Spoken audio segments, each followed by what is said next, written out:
Facebook use করি তখন আমরা যখন ফেসবুক ইউজ করি তখন বিভিন্ন অ্যান্ড্রয়েডস অ্যাপসের বিজ্ঞাপন আসে, তারপর বিভিন্ন ওয়েবসাইটে বিভিন্ন বিজ্ঞাপন আসে, ওয়েবসাইট ভিজিট করার জন্য গেমের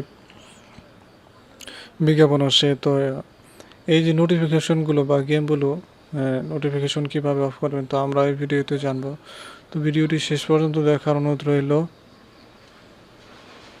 আর আপনি যদি এই চ্যানেলে নতুন হয়ে থাকেন তাহলে অবশ্যই চ্যানেলটি সাবস্ক্রাইব করে দেবেন এবং পাশে থাকা বেল আইকনটি বাজিয়ে দেবেন পরবর্তী নোটিফিকেশন পাওয়ার জন্য। তো এখান থেকে আমরা মেন আইকনে ক্লিক করলাম।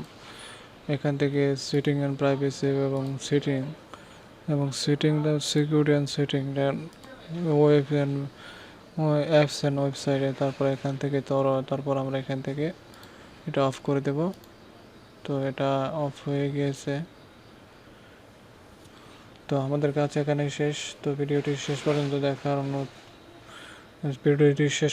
দেখার জন্য আপনাদেরকে ধন্যবাদ জানাচ্ছি এবং চ্যানেলটি সাবস্ক্রাইব করবেন, পাশে থাকা বেল আইকনটি বাজিয়ে দেবেন পরবর্তী নোটিফিকেশন পাওয়ার জন্য।